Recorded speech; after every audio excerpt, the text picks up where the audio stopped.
এই অনুব্রত মণ্ডলের মধুর বচন বাজারে এসএসসি চাকরিহারা শিক্ষকরা যারা আন্দোলন করছিলেন, অনেকে ভাবছিলেন বাংলার যে আপামর মানুষ এদের কি হবে, কেউ বলেনি। প্রতিটি মানুষের স্মৃতিশক্তি অত্যন্ত বিকশিত, উদ্ভাসিত, আর সেল কোর্সগুলো খুব উন্নত মানের। তাই এই ঘটনা প্রত্যেকের মনে আছে। যাদের চাটি বাটি ঘটি উজাড় হয়ে গেছে নদীর পাড়ের মতো, তারা হাহুতাশ করছে যোগ্য অযোগ্যের তালিকায়। অযোগ্যদের বাঁচানোর ক্ষেত্রে সরকারের যে ভূমিকা, মুখ্যমন্ত্রী মমতা বন্দ্যোপাধ্যায় নেতাজি ইন্ডাস্ট্রিয়াল যা বলেছিলেন, তিনি সবার চাকরি রাখতে চান।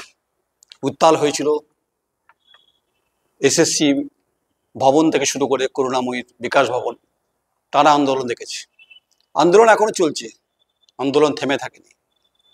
কারো বাবা ক্যান্সারের পেশেন্ট, কারো সন্তান রয়েছে, কারো জমি বিক্রি করে ছেলেকে মেয়েকে শিক্ষক শিক্ষিকা বানিয়েছেন, তৈরি করেছেন। তারা যোগ্যতার পরিপ্রেক্ষিতে কিন্তু চাকরিটা পেয়েছেন 2016। কিন্তু হলো যেটা, এই কাকর বাঁচতে গিয়ে যারা অরিজিনাল তারা কার্যত বিচারপতি, প্রধান বিচারপতির যে ডিভিশন বেঞ্চের শুনানিতে কোপ পড়েছে। সংখ্যাটা কত? প্রায় 25,752। তার মধ্যে যোগ্য অযোগ্যের তালিকা ভাগ করেছেন তৎকালীন প্রধান বিচারপতি, ডিভিশন বেঞ্চ, সঞ্জীব খান্নার ডিভিশন বেঞ্চ। তারপর 17 এপ্রিল আবার সেই একইভাবে প্রাক্তন প্রধান বিচারপতি ডিভিশন বেঞ্চ পরিষ্কার তাদের রায়ে বলেছিলেন অযোগ্য ব্যক্তিরা চাকরিতে বসতে পারবেন না। একদম পয়েন্ট আউট করে দিয়েছিলেন, কোনোভাবেই তারা যেন রিল্যাক্সেশন না পায়, তারা চিহ্নিত, তারা অযোগ্য। অর্থাৎ যে অভিযোগটা উঠছিল যে তার মানে এরা র্যাঙ্ক জাম্প করে শূন্য পেয়ে তারা চাকরি পেয়েছেন কোনো দাদা কাকা মামা ধরে। এ ভাষা না বললেও ঘুরিয়ে সেটাই বোঝায়, মধ্য বাংলা কথা যা বোঝে। তাহলে এরা যারা চাকরি করছিলেন, শিক্ষকতা করছিলেন, চক ডাস্টার নিয়ে ছেলে মেয়েদের জীবন তৈরি করছিলেন, মাস্টারমশাইরা, দিদিমণিরা, তাদেরকে আজকে পাড়া প্রতিবেশী মহল্লা রাজ্য টেরা চোখে দেখছে। এটাই কাঙ্ক্ষিত ছিল নাকি? নিশ্চয়ই ছিল না। ওখানে অনেক আন্দোলন করছে, কেউ অন্তঃসত্ত্বা, কেউ ক্যান্সার পেশেন্ট, আর পরিবারের দিকে তারা তাকাতে পারছেন না। তারা বলছে দয়া দাক্ষিণ্য চাই না, তারা বলছে এমন একটা শর্ট আউট সুপ্রিম কোর্ট করুক, প্রধান বিচারপতি ডিভিশন বেঞ্চ করুক, সুপ্রিম কোর্ট করুক, আমরা সেদিকে তাকিয়ে থাকবো। কিন্তু মুখ্যমন্ত্রী মমতা বন্দ্যোপাধ্যায়ের নবান্নের সভাঘর থেকে যে প্রেস কনফারেন্সটা হয়েছিল, সেদিকে তাকিয়েছিল সবাই চাকরিহারারা। সেদিন মুখ্যমন্ত্রী বলেছিলেন আমার কাছে সময় কম, আমি রিভিউ পিটিশন করেছি। সেখানে যারা চাকরি এখন মানে যারা করছেন, যাদেরকে কোর্ট মাধ্যমে যাদের চাকরি গেছে, তারা পরীক্ষায় বসতে পারবেন নবম, দশম, একাদশ, দ্বাদশ, এবং বয়স 40 হয়ে গেল বসতে পারবেন। বিজ্ঞপ্তি জারি হওয়ার কথা, তিনি বলেছেন বিজ্ঞপ্তি জারি করে দিচ্ছি, কারণ 31শে মের মধ্যে করতে হবে, নাহলে অবমাননাকর জায়গায় পড়তে হবে। কিন্তু সরকার যখন নোটিশটা জারি করলো এবং সেদিন প্রেস কনফারেন্সে যারা চাকরিহারা শিক্ষক, যারা যোগ্য দাবি করছেন, তারা বলছেন যে মুখ্যমন্ত্রী কিন্তু অযোগ্যদের কথা একবারও বলছেন না। এক নাম্বার 2, তারা বলছেন আমরা আবার কেন পরীক্ষায় বসবো, আমরা পরীক্ষায় কেন, আমরা 8 বছর পরীক্ষা থেকে অনেক দূরে আছি, তাই আমাদের নতুন করে কি পরিচয় দিতে হবে, কি প্রমাণ করতে হবে, এই কথা তারা বলেছিলেন। 31শে ডিসেম্বর মধ্যে সমস্ত নিয়োগ প্রক্রিয়াকে শেষ করতে হবে। যদিও মুখ্যমন্ত্রী প্রেস কনফারেন্সে সবকিছু বলেছেন যে নভেম্বরে কি সিলেকশন, ওই সমস্ত তালিকা তিনি দিয়েছেন।